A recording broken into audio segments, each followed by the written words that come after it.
It should have been a proud moment for the Blind family. Manchester United defender Daley Blind was playing his 43rd match for the Netherlands, eclipsing his father and coach Danny Blind by 1 cap. But everything turned sour in Sofia as the Dutch came up short against Bulgaria. I have to be honest to myself and my team.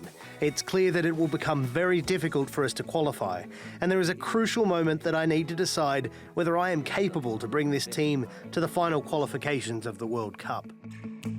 In the end, that decision was taken out of his hands.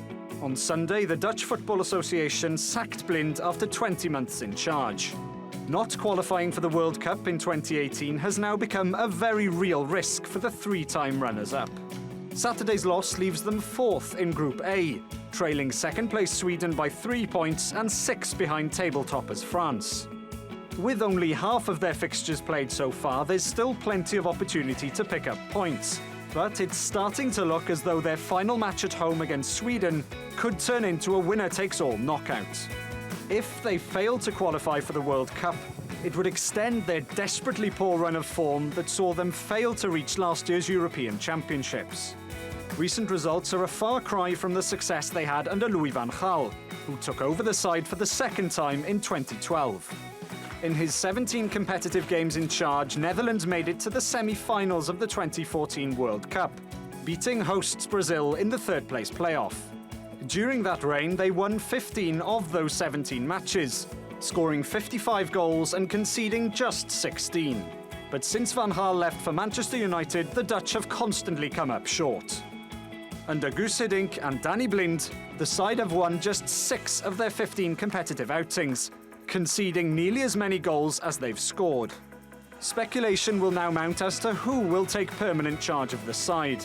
But with the team precariously close to a humiliating World Cup campaign, whoever takes it will need a fair bit of Dutch courage.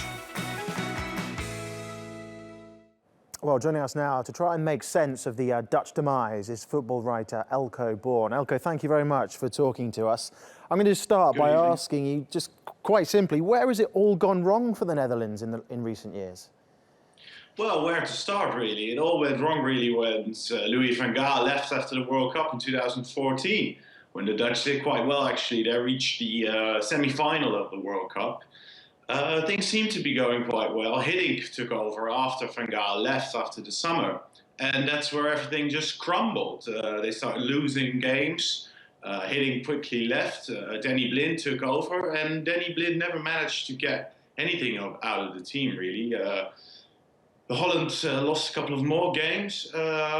Complete panic seemed to take over, and for the past 2.5 years, it's just been struggling. The whole team has. Danny Blind has not been able to put anything on track, and here we are now.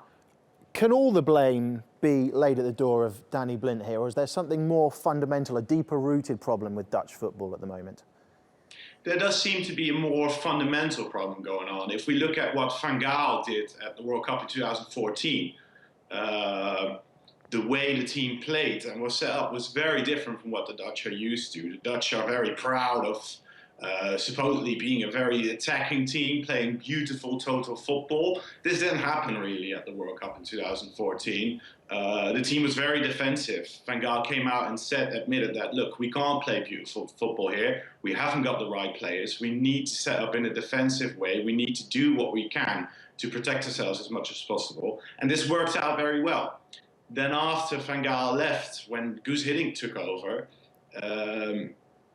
this didn't seem to work anymore. Obviously, Van Gaal managed to get something out of the team that Hiddink or Blind couldn't get out of the team. And if we go even further back to 2010, even then the team was set up very defensively, and it looked like what Van Marwijk was doing in 2010 was also very different from what the Dutch are used to. So what we now see is a sort of identity crisis in Dutch football.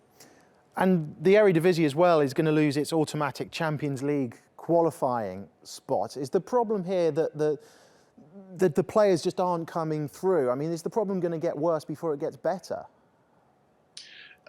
This could be part of it as well, yes. If we look at Dutch club teams, for example, at Ajax, they've been having difficulties to even perform in the Europa League. If we look at PSV in recent years, with a few exceptions here and there. For example, last year in the case of PSV, Dutch teams have had a lot of trouble to do anything in Europe, really. And Dutch players, talented players, are leaving the Eredivisie at an earlier and earlier age. If we look at Holland's midfield, for example, with the likes of Wijnaldum, who obviously now plays in England. Klaassen still plays at Ajax, but will likely leave next summer.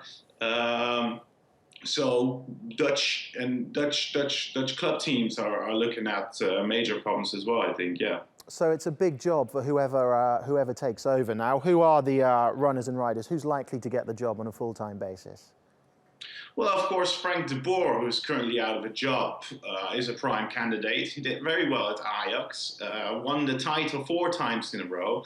But as we just discussed, managing a Dutch club team is different from what it used to be in the past. Winning the Dutch title might be a lot easier than actually performing at an international level. After Ajax, Frank de Boer managed Inter for a while. That didn't go very well at all. Another candidate might be Ronald Koeman. But Koeman has often said that the Dutch team is his dream job, but he expected to get the job after Van Gaal left in 2014. He didn't get the job at the time. People suspect that he might still feel bad about being snubbed at the time.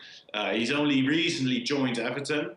He's doing quite well there at the moment, so there might be reason to believe that he's not willing to leave the Premier League quite yet.